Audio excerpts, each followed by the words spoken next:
जय श्री राधे कृष्णा। दोस्तों शुक्रवार के दिन मां संतोषी का व्रत पूजन किया जाता है। इस पूजा के दौरान माता की आरती पूजन और सबसे अंत में माता की कथा सुनी जाती है। तो आइए आज शुक्रवार के दिन माता संतोषी की कहानी सुनते हैं। दोस्तों एक बुढ़िया थी। उस बुढ़िया के 7 बेटे थे। 6 कमाने वाले थे जबकि एक बेटा निकम्मा था।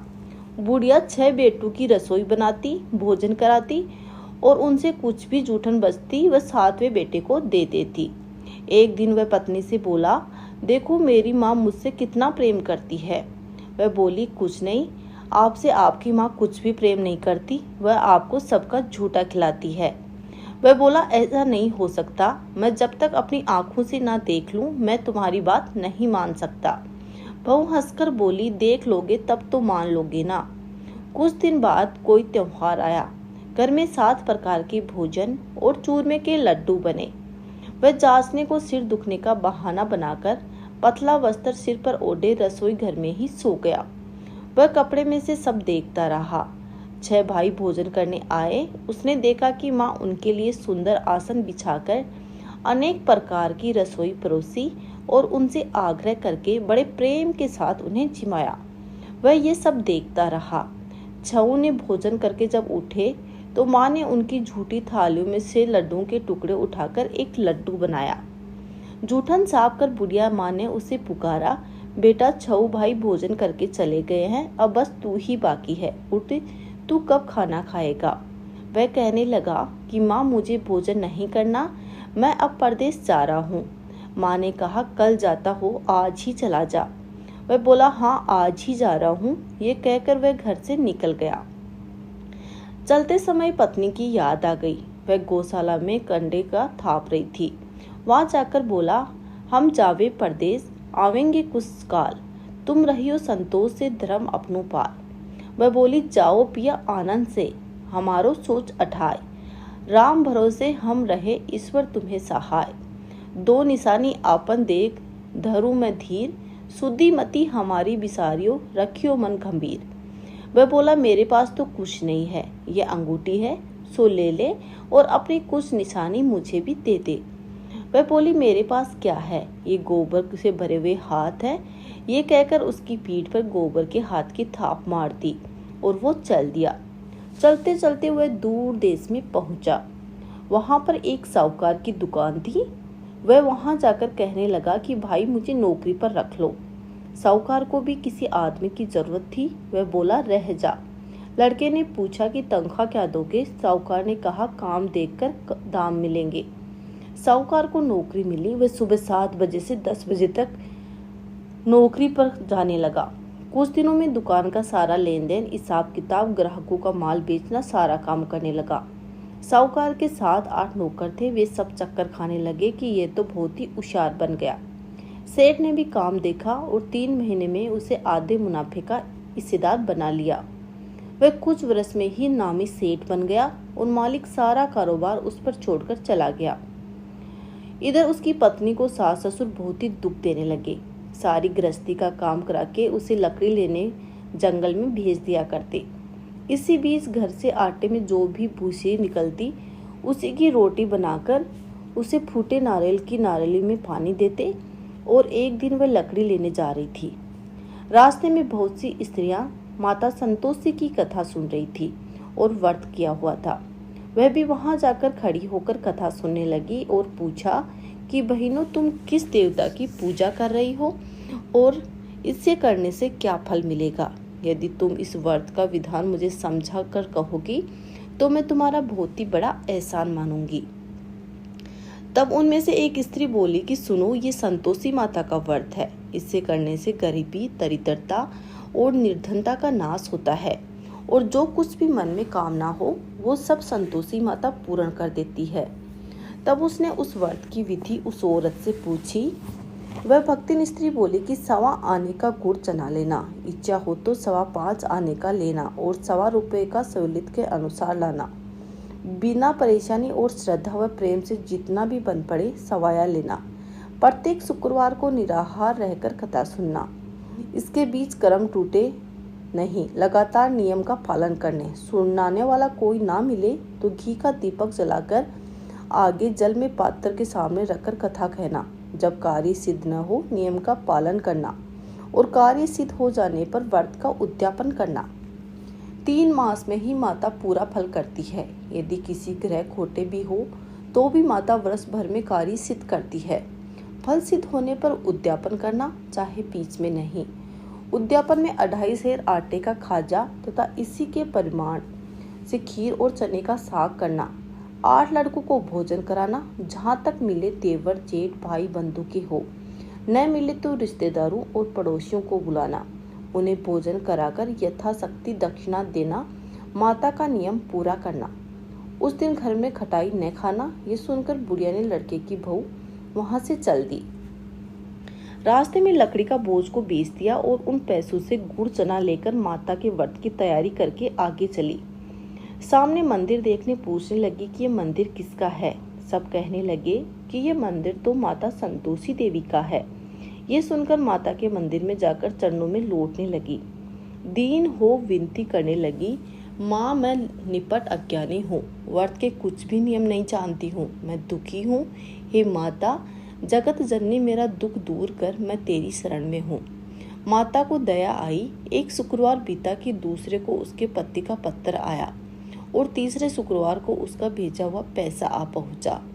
ये देखकर जेठ जिठानी मुंह सिकोड़ने लगे। लड़के ताने देने लगे कि काकी के पास पत्थर आने लगे, रुपया आने लगा, अब तो काकी की खातिर बढ़ेगी। बेचारी सरलता से कही कि भैया कागज आवे रुपया आवे, हम सबके लिए अच्छा है। ऐसा कहकर आंखों में से आंसू भरकर संतोषी माता के मंदिर में आ मातेश्वरी के चरणों में गिरकर रोने लगी। माँ मैंने तुमसे पैसा कब मांगा है? मुझे पैसे से क्या काम है? मुझे तो अपना सुहाग से काम है। मैं तो अपने स्वामी के दर्शन मांगती हूँ। तब माता ने प्रसन्न होकर कहा, जा बेटी तेरा स्वामी आएगा। ये सुनकर खुशी से बावली होकर घर के काम में करने लगी। अब संतोषी माँ विचार करने लगी कि इस भोली पुत्री को मैंने कह तो दिया कि तेरा पति आएगा, लेकिन कैसे? वह तो सौपन में भी याद नहीं करता। उसे याद दिलाने को मुझे जाना ही पड़ेगा। इस तरह माताजी उस बुढ़िया के बेटे के पास जाकर उसके सपने में प्रकट होकर कहने लगी, साहूकार के बेटे सो रहा है या फिर जाग रहा है? वह कहने लगा, माता सोता भी नहीं जागता भी नहीं, कहो क्या आ गया है?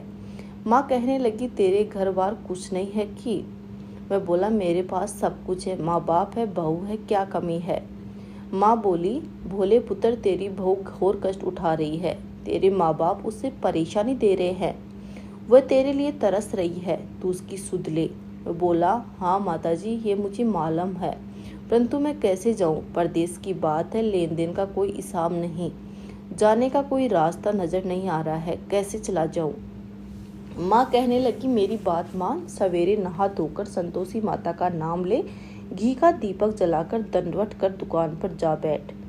देखते ही देखते सारा लेन देन चूक जाएगा, जमा माल का माल बिक जाएगा, सांझ होते होते धन का भारी ढेर लग जाएगा।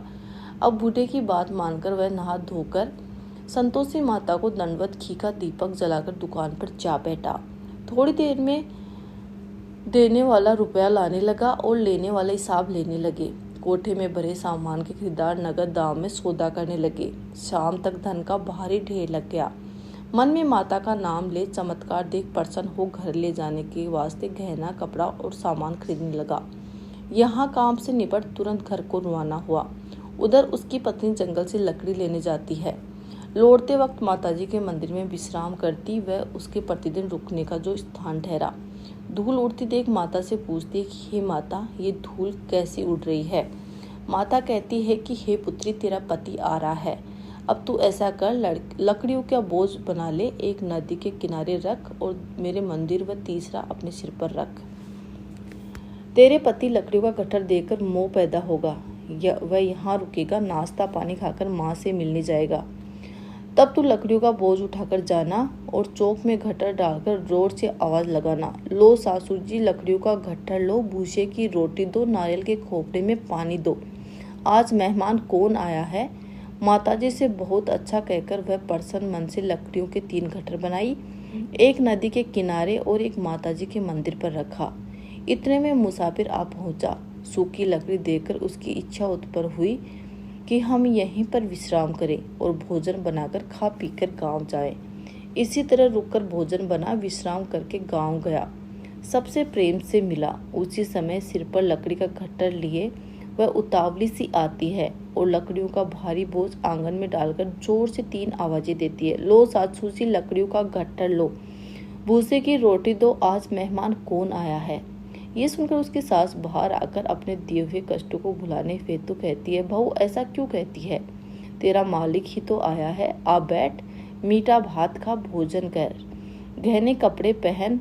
उसकी आवाज सुनकर उसका पति बाहर आता है। अंगूठी देख व्याकुल हो जाता है। माँ से पूछता है, माँ ये कौन है। माँ बोली, बेटा ये तेरी बहू है, जब तू गया है तब से सारे गांव में भटकती फिरती है, घर का सारा काम कुछ करती नहीं, 4 पैर आकर खा जाती है। वह बोला, ठीक है माँ, मैंने इसे भी देखा और तुम्हें भी, अब दूसरे घर की ताली दो, मैं उसमें रहूंगा। माँ बोली, ठीक है, जैसी तेरी मर्जी। वह दूसरे मकान की 3री मंजिल का कमरा खोलकर सारा सामान जमाया। एक दिन में राजा के महल जैसा ठाट बाट बन गया। अब क्या था, बहुत सुख भोजने लगी। इतने में शुक्रवार आया।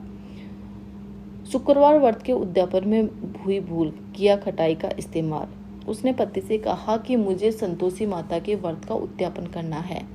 पति बोला, खुशी से कर लो। वह उद्यापन की तैयारी करने लगी। जिठानी के लड़कों को भोजन कहने गई। उन्होंने मंजूर किया और पीछे से जिठानी ने अपने बच्चों को सिखाया कि देखो, भोजन के समय कठाई मानना, जिससे उसका उद्यापन पूरा ना हो। लड़के जीमने आए, खीर खाना पेट पर खाया, परंतु बाद में खाते ही कहने लगे, हमें खटाई दो, खीर खाना हमको नहीं भाता, देखकर अरुचि होती है। वह कहने लगी, भाई खटाई किसी को नहीं दी जाएगी, ये तो संतोषी माता का प्रसाद है। लड़के उठ खड़े हुए, बोले, पैसा लाओ। भोली बहू कुछ नहीं जानती थी, उसे पैसे दे दिए। लड़के उसी समय हट करके इमली खटाई लाने लगे। ये देख बहू व माताजी ने कोप किया। राजा के दूत उसके पति को पकड़कर ले गए। जेठ जिठानी मन माने वचन कहने लगे, लूट लूट कर धन इकट्ठा किया है, अब सब मालूम पड़ जाएगा जब जेल की मार खाएगा।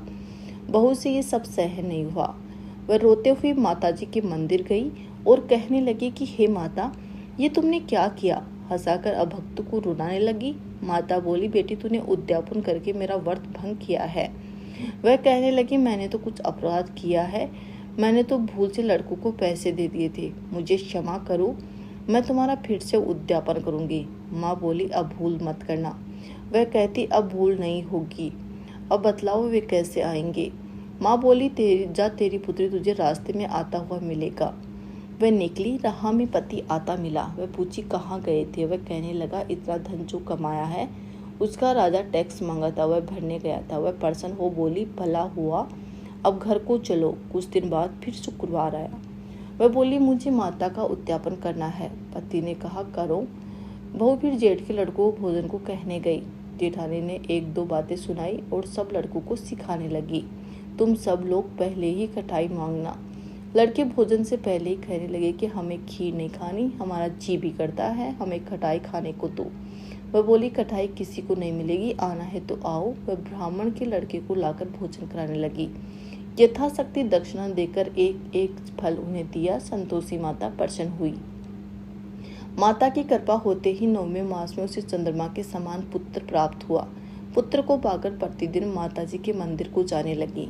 माँ ने सोचा, ये हर रोज आती है, आज क्यों न इसके घर चलो। ये विचार कर माता ने भयानक रूप बनाया। गुड़ चने से सना मुख और ऊपर सूंड के समान होठ, उस पर मक्खियां भिनभिना रही थी।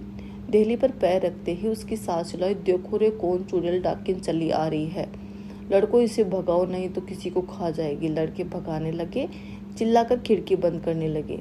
बहू रोशनदान में से सब देख रही थी। प्रसन्नता से पगली बन चिल्लाने लगी, आज मेरी माताजी मेरे घर आई है। वह बच्चे को दूध पीने से हटाती है और इतने में सास का क्रोध फट पड़ा। वह बोली, क्या उतावली हुई है, बच्चे को पटक दिया। इतने में माँ के प्रताप से लड़के ही लड़के नजर आने लगे। वह बोली, माँ, मैं जिसका व्रत करती हूँ ये वही संतोषी माता है।